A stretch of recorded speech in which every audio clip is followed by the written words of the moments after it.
बिस्मिल्लाहिर्रहमानिर्रहीम। बच्चे हम इंशाल्लाह नेक्स्ट स्टार्ट करते हैं जनरल प्रॉपर्टीज़ ऑफ बेसिस।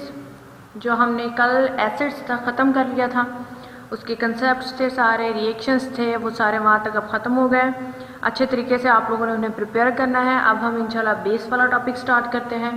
जिस तरह एसिड में दो प्रॉपर्टीज़ थी, इसकी भी बच्चे दो ही हमारे पास प्रॉपर्टी है। कौन कौन सी है? Physical properties and chemical properties. ये दो प्रॉपर्टीज़ हमारे पास है।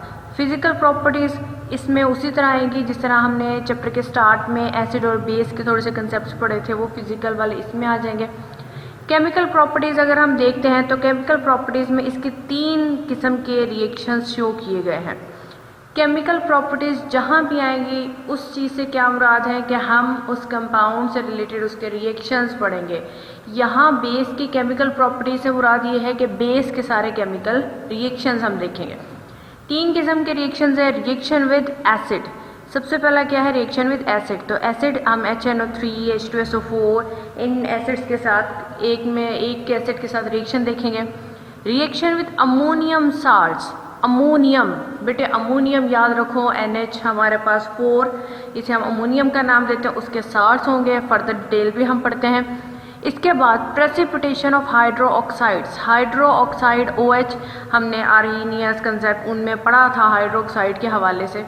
तो बेसिस की प्रेसिपिटेशन देखेंगे, प्रेसिपिटेशन ऑफ हाइड्रो ऑक्साइड की फॉर्म में। वन बाय वन की फर्दर हम डिटेल पढ़ते हैं तो ये मज़ीद क्लियर हो जाएगा। पहला रिएक्शन इसका हम देखते हैं, जैसा कि मैंने रेड लाइन से इसे अंडरलाइन भी किया ब्लॉक की सूरत में। पहला रिएक्शन हम देखते हैं रिएक्शन विद एसिड्स। अच्छा, ये रिएक्शन हम बेस में भी देख चुके हैं, प्रॉपर्टीज़ ऑफ बेस में भी है, तो उससे मिलता जुलता है हमारे पास है रिएक्शन विद एसिड्स। तो बच्चे हमने ये न्यूट्रलाइजेशन रिएक्शन पहले भी टर्म सुनी हुई है और इसकी एक्सप्लेनेशन थोड़ी बहुत पहले भी दी हुई है। इसमें क्या है कि बेस जब भी हमारे पास एसिड से रिएक्ट करेगी हमारे पास सॉल्ट बनेगा, साथ में क्या बनेगा? वाटर।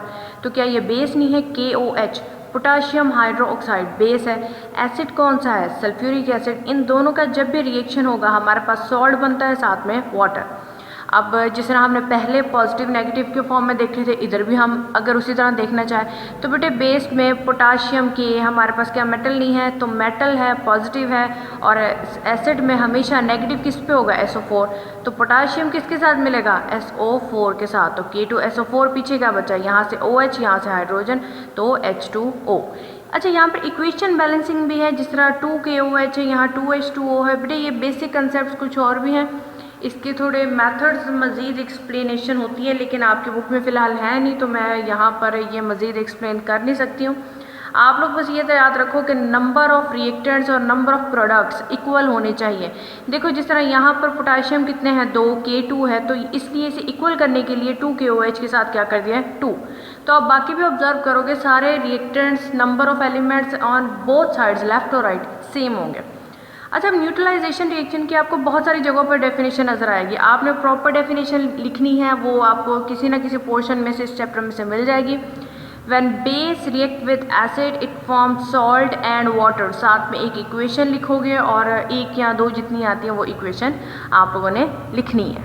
देखते हैं रिएक्शन विद अमोनियम साल्ट। बेटे अमोनियम यहाँ पर NH4 को रिप्रेजेंट कर रहा है, जिस तरह अमोनिया NH3 को, अमोनियम NH4 को रिप्रेजेंट कर रहा होता है। तो यहाँ पर हम देखते हैं reaction with ammonium salts, NH4Cl, ammonium chloride, NH4 twice SO4, ये हमारे पास सल्फेट के साथ अमोनिया का साल्ट है। इन दोनों का रिएक्शन, अमोनियम साल्ट्स का रिएक्शन हम जब बेस के साथ देखेंगे। अच्छा, बेस के नीचे यहाँ पर अल्कलीज लिखा हुआ है। अल्कलीज इस वजह से लिखा हुआ है कि ये एक क्लास का नाम है। जिस तरह हमारे पास मुख्तलिफ क्लासेस होती हैं, किसी को हम पिंक का नाम देते हैं, किसी को हम येलो का नाम देते हैं, किसी को कोई और कलर हम दे देते हैं। तो बेटे इसी तरह पीरियोडिक टेबल में मुख्तलिफ ग्रुप्स होते हैं, उनको स्पेसिफिक एक नाम दिया जाता है। वो नाम इसलिए दिया जाता है एक क्विक आइडेंटिफिकेशन के लिए।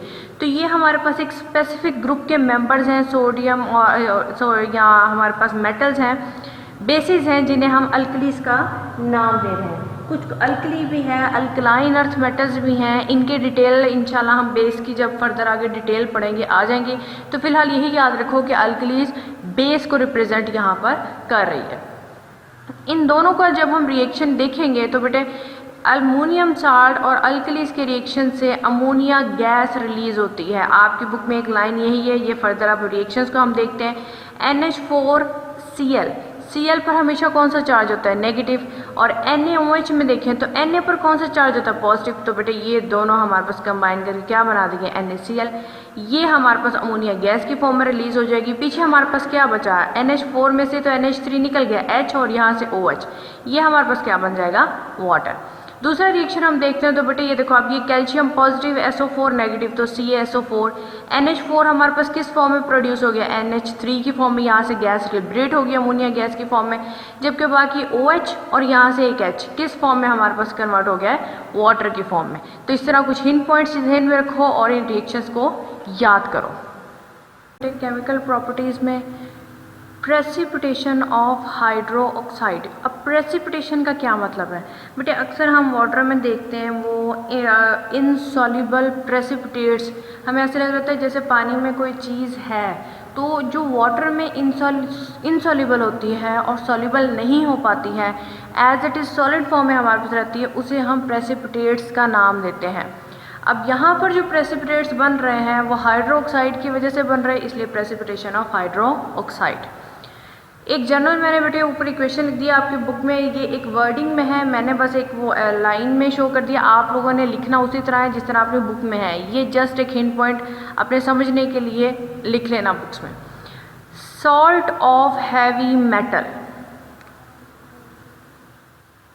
अब सॉल्ट ऑफ हैवी मेटल से क्या मुराद है कि हमारे पास सॉल्ट तो आप लोग जानते हो बेटे, ऐसी कोई भी चीज़ जो एसिड और बेस के रिएक्शन से बनी हो वो सॉल्ट कहलाती है।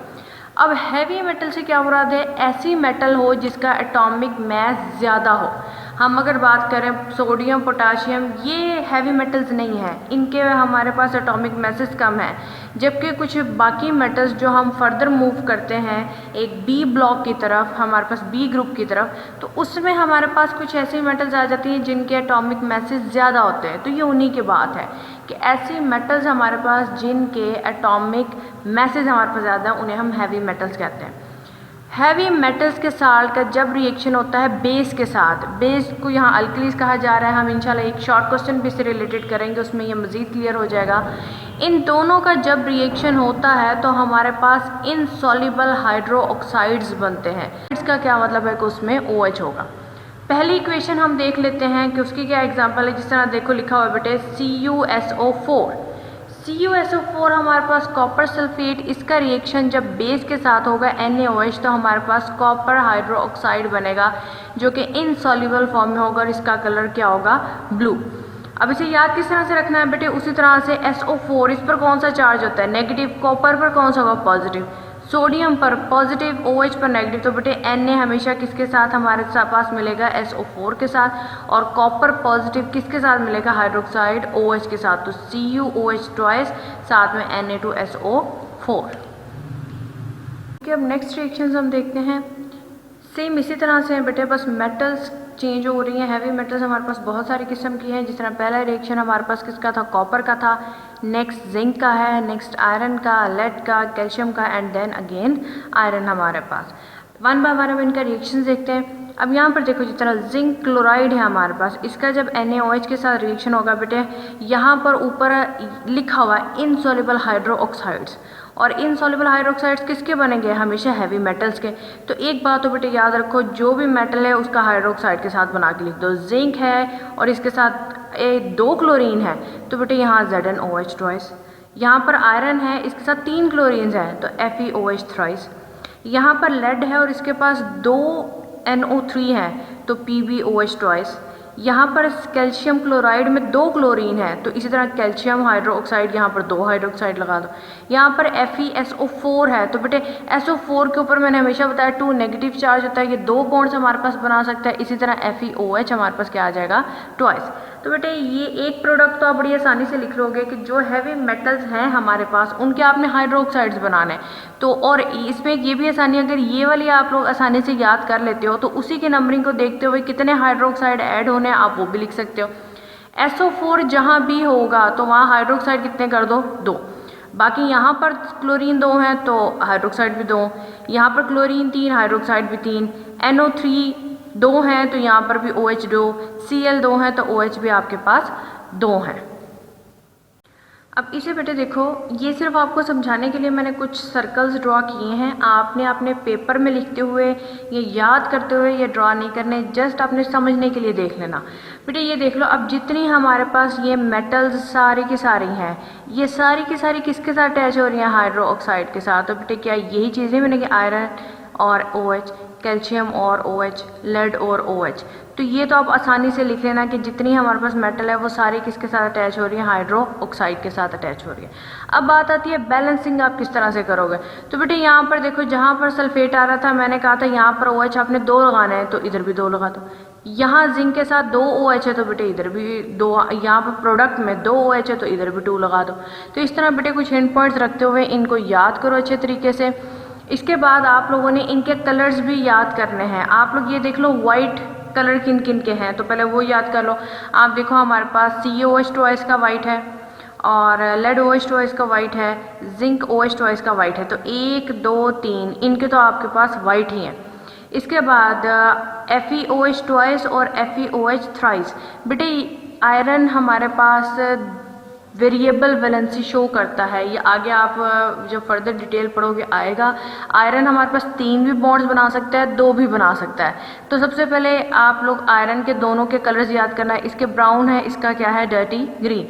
एंड में एक बचता है कॉपर हाइड्रोक्साइड, इसका क्या है? Blue precipitate. तो मुझे जिस तरह से आपको मैंने समझाया है इसे अच्छे तरीके से प्रैक्टिस करना। यहाँ पर जिस तरह मैंने ये कुछ लाइंस यूज़ की हुई हैं, ये आप लोगों को सिर्फ समझाने के लिए, कंसेप्ट थोड़ा सा क्लियर करने के लिए, ताकि आसानी से आपको याद हो सके। इसकी प्रैक्टिस अच्छे तरीके से करो। और कल आप लोगों ने टेस्ट देना है यहीं तक, जनरल प्रॉपर्टीज़ ऑफ बेस तक, स्टार्ट से लेकर यहाँ तक आप लोगों ने टेस्ट अच्छे तरीके से तैयार करना है। याद आप लोगों ने रिटन प्रैक्टिस के थ्रू करना है, रट्टे के थ्रू नहीं करना है। जितनी ज़्यादा रिटन प्रैक्टिस करोगे उतना आसानी से टेस्ट होगा, और मुझे उम्मीद है कि आप लोग इसका अच्छा टेस्ट प्रिपेयर करोगे।